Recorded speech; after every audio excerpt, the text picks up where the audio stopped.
All right, time now for a little football at 4. Geoff Mosher, powered by InsideTheBirds.com. We will take a look at Jeff's 53-man roster projections here. He's got some interesting names, plus a little Ask ITB questions we'll get into. Let's bring in Geoff Mosher, football at 4, powered by InsideTheBirds.com. And he joins us now on the Boardwalk Honda hotline. Mosh, what's up, buddy? Mike, Hunter, good to be with you both. How you doing? We're doing awesome, man. It's weird. Like, we were just talking in the break here how it looks like live sports was kind of back this weekend, and some states are, I think, what you say, Hunter, Texas is just saying that pro sports can come back May 31st. I just saw that New Jersey's going to start letting batting cages reopen in a couple of weeks here. So what is your feeling on where the NFL may begin? Do you think like there's a good sign that it could start on time, maybe without fans, but do you have that feeling? Well, I have the feeling that the NFL would like to carry on and proceed. Certainly they came out with a schedule that way.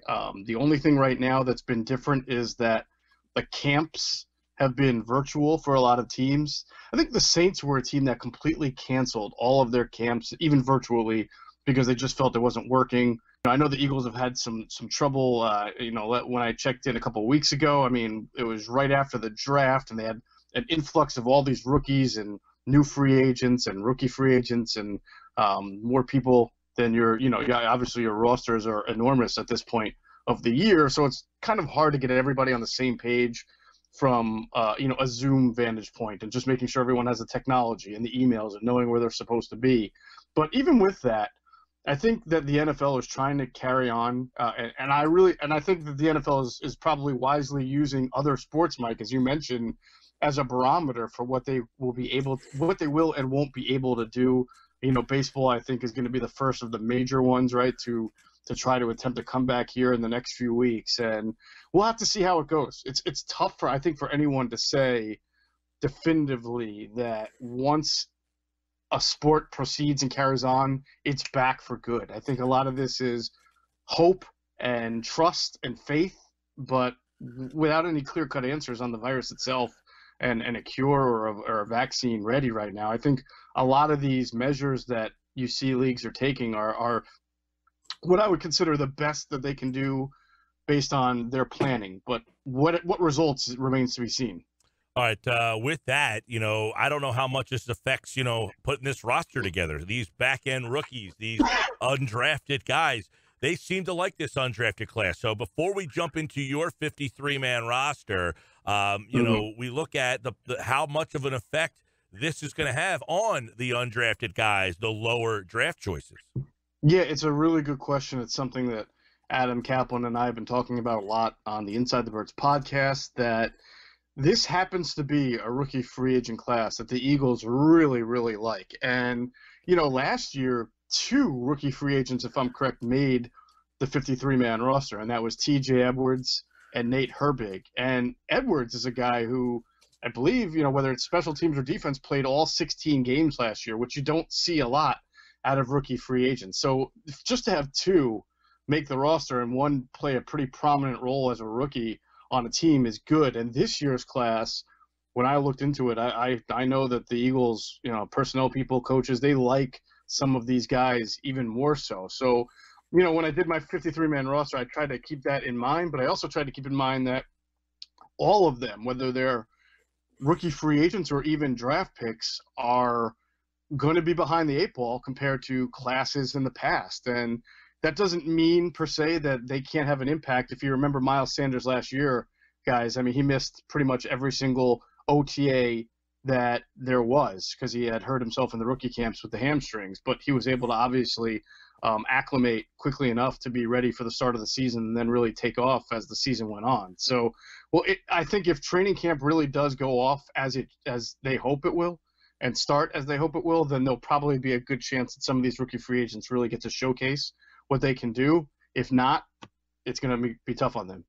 Talk with Geoff Mosher, football for Inside, powered by InsideTheBirds.com. All right, let's look at your 53-man roster projections and kind of get into it, because you got some interesting things. So just off the first position, quarterback is already interesting because obviously Wentz is there, but you don't have Nate Sudfeld making this team. And a lot of people out there might say, okay, does that mean Jaylen Hertz is the backup? That doesn't mean that either, it sounds like.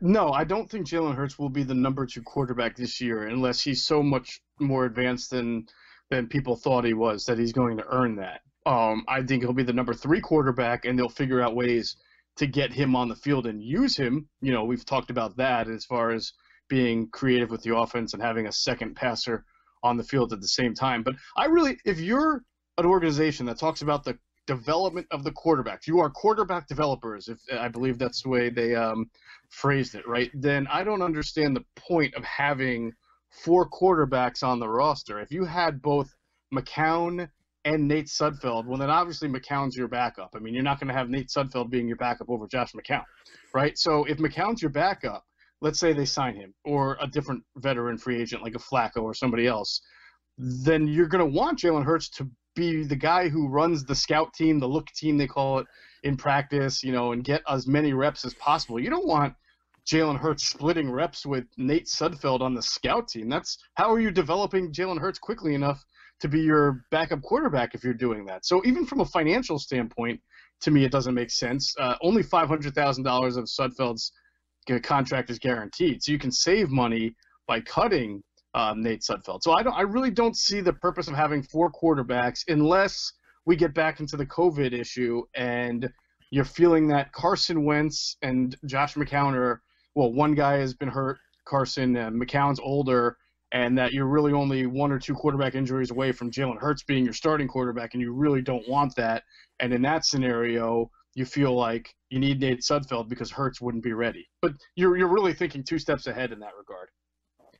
I'm not against bringing Josh McCown back, but I do question, can the Eagles trust him if Carson Wentz does go down? I mean, one of the big questions that they were asking before drafting people was, can they stay healthy? And I don't know if Josh McCown at his age can stay healthy if they need him in a situation when Carson can't stay healthy. Yeah, you know, Hunter, that's a good point. Every decision they're making this offseason, they're certainly taking injury risk in mind. It's not like Josh McCown, I believe, has I mean, he's played in the league a long time, so I'm sure he's suffered plenty of injuries. But I don't know, because he's mostly been a backup, I don't know if you say he's unreliable because of injuries due to his age, even though he did get injured during the playoff game. So I think remember, they're trying to make moves that are both geared toward tomorrow, meaning 2021, 22, 23, but they're also trying to be competitive enough to be able to win a Super Bowl every year. And so when you look at Carson Wentz, if he were to get hurt, I don't know if they truly believe that Nate Sudfeld can step in and pull a Nick Foles. I think that they believe Josh McCown could do that if need be, win a game or 2 in a playoff if need be, or just even in the regular season. But we'll find out. We'll really find out how they feel about Nate Sudfeld's development going on. If the team does not sign a veteran quarterback, it means they're comfortable with Nate, and they'll have no other choice. So you got Wentz, McCown, Hurts, 3 quarterbacks, running backs. Sanders, it looks like you think they're going to sign Carlos Hyde, Boston Scott, and Corey Clement. If it's not Carlos Hyde, who do you think is the 4th running back? Yeah, so I wrote this last week, right? And I was drinking the Adam Kaplan Kool-Aid on Carlos Hyde because Adam obviously had the report that they were interested in him. And I say that in jest. I mean, it would make a lot of sense. I do think there's only 2 guys who I really think would fit perfectly what the Eagles do.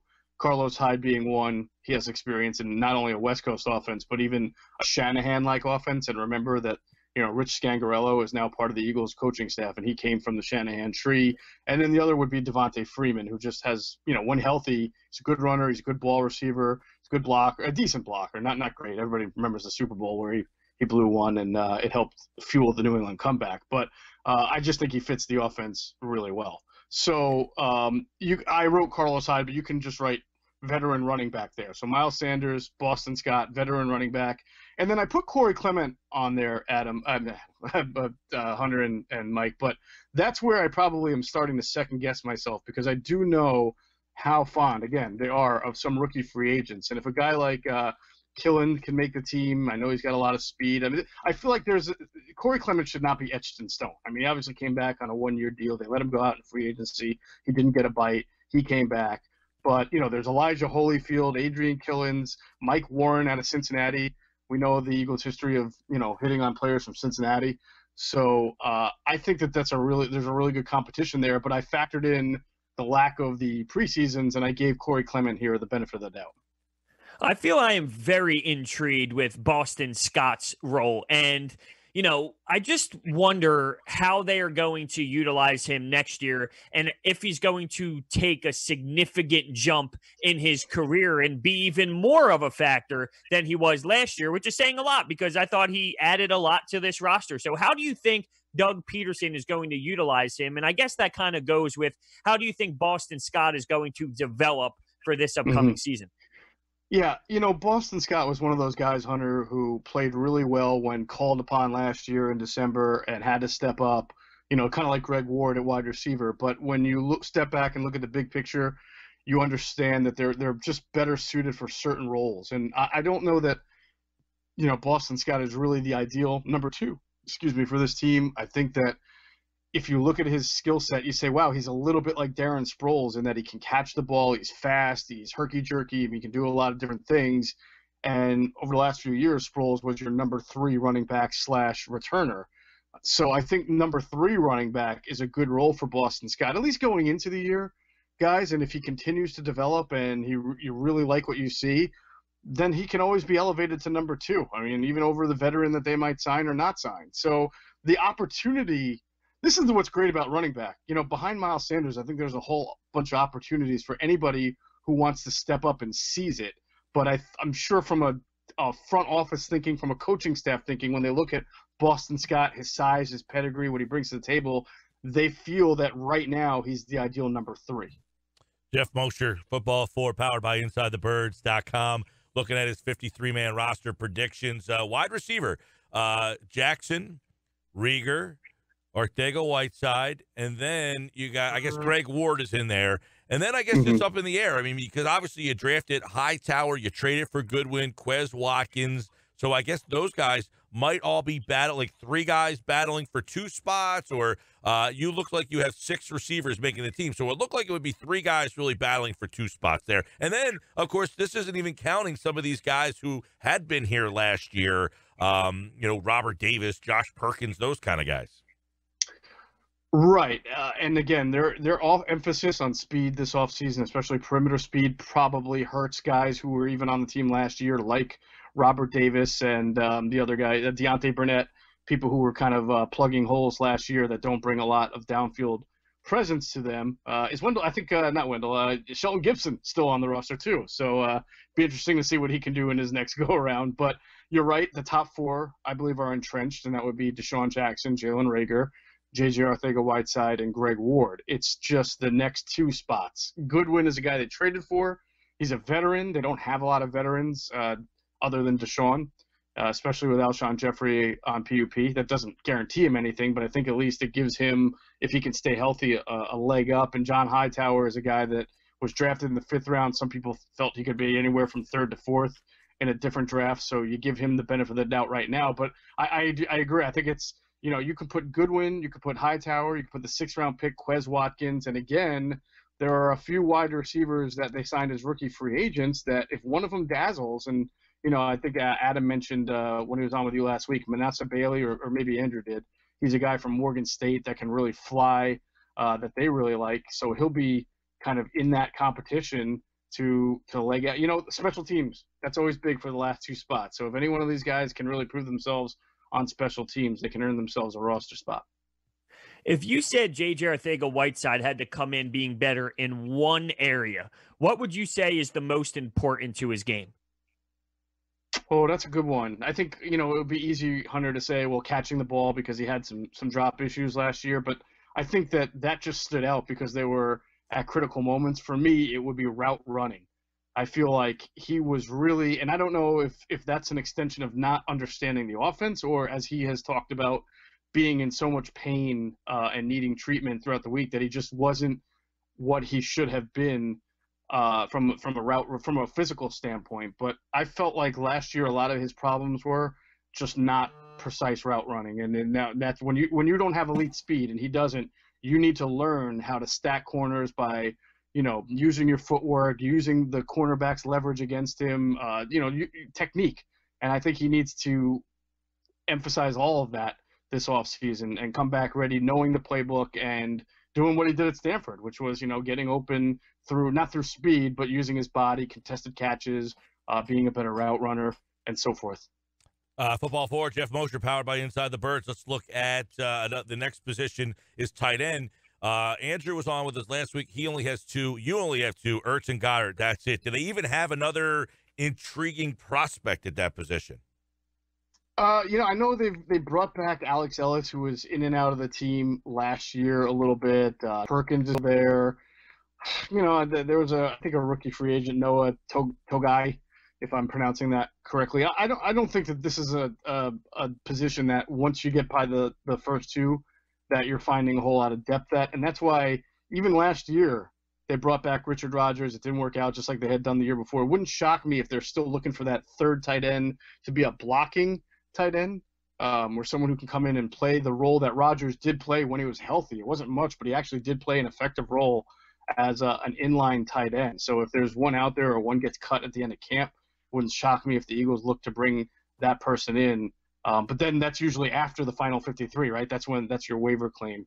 But it might even happen before that. But I clearly, I don't think when you look at beyond Ertz and Goddard that Perkins or Togai or anybody else would be, a sure shot to make the team. And, Andrew did a good job of pointing out that you have this flexibility option now with your practice squad where two guys can be active on the active roster during the week. So you don't have to necessarily sign him and make all these moves like you did in the past. So you can stash a young tight end on the practice squad and still have him eligible for a game. They certainly need more than two tight ends because for all the two tight end formations that they use in practice, you need a backup for, you need a second team offense, and then you have to have a second team two tight end offense to practice what you do. So they'll have some bodies, just may not be 53 man right away.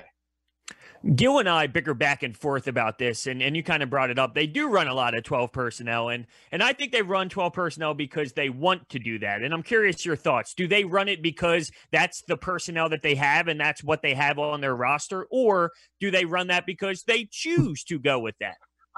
This is almost like the football equivalent of an existentialist question, right? Like, do they run it because they prefer it because that's what they are, or do they run it because they have two of the better tight ends in the league? I think if the Eagles had Zach Ertz and then a number two tight end who you'd never heard, let's say their next best tight end was Josh Perkins, I don't think that they would run a whole lot of two tight end formations, Hunter. I don't think it's something that philosophically they prefer. I mean, Doug Peterson is straight from the Andy Reid tree. Andy Reid's spread it out, 3 receivers, 11 personnel, 1 tight end. But to Doug's credit and the whole team's credit, really, when you have really good players, it's your job to get them on the field, and they just happen to have 2 really good tight ends. Well, they did go up and draft him, so they had the mentality to do that, correct? Well, it's interesting, yes, but also at least I felt at that time that they did a really good job of going with best available player, and that they knew that Trey Burton had left to go to Chicago, right, in free agency, got a big deal. Brent Selleck had retired. So after Zach Ertz, the cupboard was bare at tight end. So if Ertz were to have gotten hurt, who were they going to throw in there that was going to be an effective enough player? And a lot of teams had Dallas Goedert rated as a first-round pick. So the fact that he was there in the second round and they can go up and get a really good player, I think was more the philosophy of let's just get a really good player at a position where we could use another good player, more so than we want to be 12 personnel. That's our identity moving forward. Like I'd be very surprised if 5 years from now, if Ertz and Goddard are still on the roster and they're a 2 tight end. I don't think that their goal or objective is to be what the Patriots used to be with Aaron Hernandez and Rob Gronkowski. Maybe it is because maybe they just keep striking out on wide receivers and doing well on tight ends. But I really do think if all things were equal, if they had just as many good wide receivers as tight ends, you'd probably see them in more 11 personnel. All right, Moshe, let's close out with the offensive line here, which is interesting because I do not see – nope, I do see. Jason Peters made your list. So You believe Peters would be back, which means essentially he would be starting. So you'd have your same starting offensive line from last year with Dillard, Mailata, Driscoll, and Pryor as your backups. Yeah, this is one, Mike, that all of us are kind of confounded by, whether it's Andrew or Adam. I mean, we talk about it a lot. I don't know. I don't want to say you're putting words in my mouth a little bit, but I really don't know how it would work if Jason Peters came back. I know this team wants Andre Dillard to step up and seize Well, I'm not left tackle. suggesting you're saying he would be a starter. I'm just saying it has been suggested that if he comes back, it would not to be as in a reserve role. Right. Well, I know you have like heads butting here. I know Jason Peters doesn't want to be a backup, and if he returns to the Eagles, he's not going to want to be a backup. But I know the Eagles wouldn't mind having Peters back, but they want Dillard to start. So what becomes of that? Is it an open competition? Is it Dillard starts off, and then if he doesn't play well or gets hurt, then Peters is in? Does Peters come in disgruntled and thinking, I know I'm going to take the job anyway? I mean, there's just a whole lot of options at play here. But the bottom line is that let's say Jason Peters was out of the equation. Let's say he retired. The Eagles would probably want to sign a backup veteran offensive lineman, because among the backups you have Mailata, Matt Pryor, Jack Driscoll, as you mentioned, the draft pick. There's not Sua Opeta, Nate Herbig, not a lot of NFL experience there. Every team is always benefited by having a veteran backup offensive lineman if they can get it. So maybe they see it as if Peters comes back, he's like our veteran offensive lineman signing in free agency. He just happens to be here and a future Hall of Famer. I don't know how that's going to work out. I think it's one of the more fascinating things to watch as the spring and the summer develops. But I do have the feeling that Jason Peters will be back. Do you think it's crazy to actually be concerned about Brandon Brooks? I mean, a couple years in a row now he's been injured. What happens if he gets injured again this year and they just gave him a big payday? It's a great question. I don't think it's crazy.